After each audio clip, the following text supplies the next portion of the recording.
When you create a Google Calendar account, your personal calendar is automatically generated. If you look in the left-hand panel, you'll see a button called My Calendars. And if you don't see your personal calendar under that My Calendars button, click on it and it will open up a drop-down menu and it'll pop up your personal calendar. So when you click on your personal calendar, that gives you your own calendar that you can manage and add events to. So if you look at my calendar, you'll see that I have some things already posted here. And again, if I click on some of those items, it will open up the item, and if I have a description or anything, it will be visible. It'll be visible.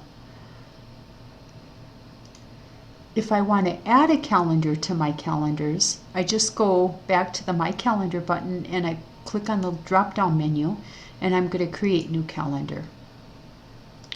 So I'm just going to call this calendar the events calendar for DKG,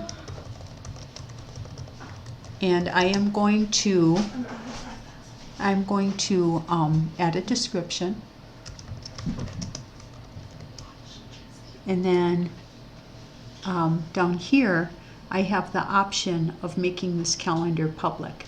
If I click this and make it public, anybody who has a Google Calendar account can search for my calendar and add it to their calendar collection. I'm going to leave this alone for right now. Underneath the Make Calendar Public, I have the option to share this calendar with specific people.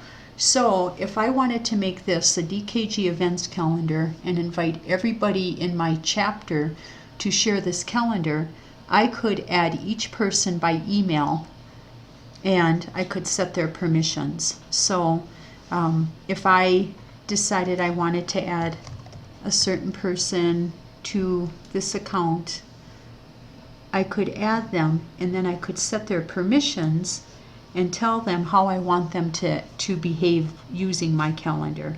So the default is set to see all event details, so that would allow the person who has access to my calendar to go in and click on an event, and if I had added a description or something, they could see the times, the places, the place the event's going to be held at, any description, and I could use the description to put in a list of items that maybe they would need to be concerned about if they need to bring things or whatever. You can use that description box to add all of that information.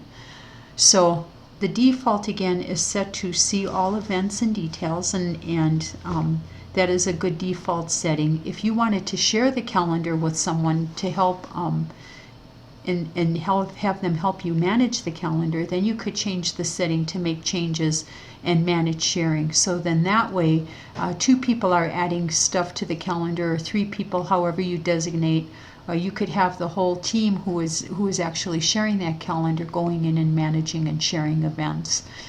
You just want to be careful. If you have too many people and they're doing too many things, you may end up with a mess on your hands, because they could be adding or deleting things, and nobody has any kind of control over what's happening. So for this sample, I am just going to leave this set at see all event details, and then I'm going to create my calendar, and my new calendar popped up right here, Events DKG.